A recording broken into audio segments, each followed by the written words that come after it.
2월 26일 KMA 뉴스브리핑입니다.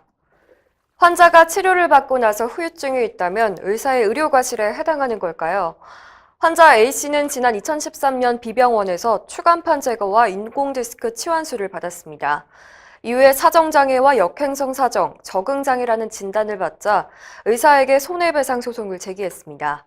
1심과 2심 모두 법원에서 해당 의사의 의료과실을 인정하고 환자와 가족에게 약 2,800만 원의 손해배상을 판결했습니다.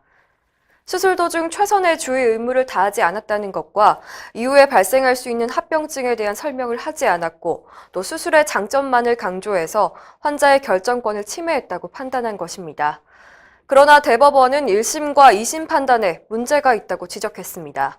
대법원은 신경 손상을 예방하기 위해서 의사에게 요구되는 주의 의무가 구체적인 내용이 무엇인지, 또 의사가 주의 의무를 준수했다면 신경 손상을 예방할 수 있었는지 등을 살펴서 의료과실을 추정할 수 있는 충분한 근거를 통해서 판단해야 했다며 원심에 대한 파기 환송 이유를 밝혔습니다.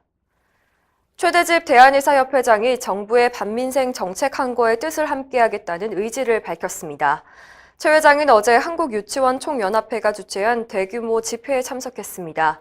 이날 집회에서 한유총은 사립유치원의 국가관리 회계 시스템 에듀파인 도입 등을 골자로 한 교육부 시행령 철회를 요구했는데요.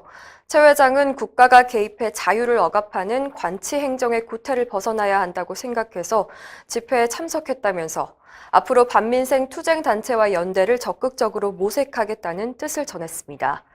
최 회장은 이날 집회 참석에 대한 일부 우려의 목소리에 대해서는 특정 정치 세력과 연대가 아닌 오직 반민생 정책에 맞서서 국민을 위하는 것에 집중하겠다고 강조했습니다.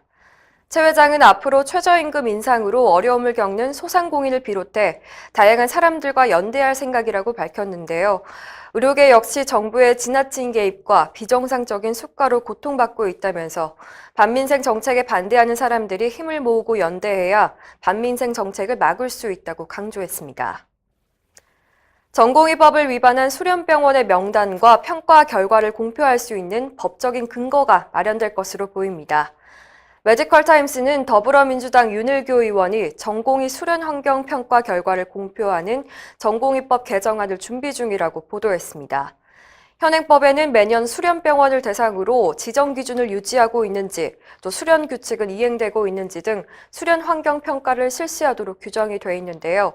문제는 이 평가 결과를 대외적으로 공표할 수 있는 법적인 근거가 부족하다는 겁니다.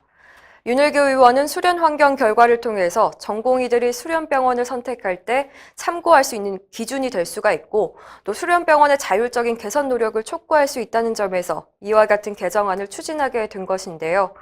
개정안은 수련 환경 평가 결과 공표 조항을 신설하고 공표 시기와 내용 등은 보건복지부령으로 정하도록 했습니다. 윤일교 의원실은 현재 전공의법 개정안 공동발의 국회의원 서명을 진행 중으로 이번 주 중에 발의가 가능할 것으로 보고 있습니다.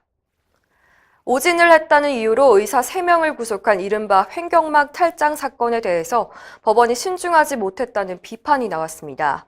구속된 의사들의 법률 대리인 현두륜 변호사는 법원 출입 기자들과 만난 자리에서 업무상 과실치사죄가 성립되기 위해서는 의료과실과 사망과의 인과관계가 엄격하게 입증돼야 하는데 법원은 여러 개의 의료감정 중 뚜렷한 이유 없이 의사에게 불리한 감정 결과를 채택했다고 지적했습니다. 병원이 피해자 측에게 손해배상을 했음에도 의사들을 법정 구속한 것은 신중하지 못했다는 비판도 했습니다. 현 변호사는 1심 재판 중에도 피고인들이 위로금을 지급하려고 했던 점을 고려할 때 합의가 안 됐다는 이유로 법정 구속을 한 것은 지나치다면서 손해배상이 이뤄진 경우 형의 감경이나 집행유예가 내려지도록 양형 기준을 개정할 필요가 있다고 밝혔습니다.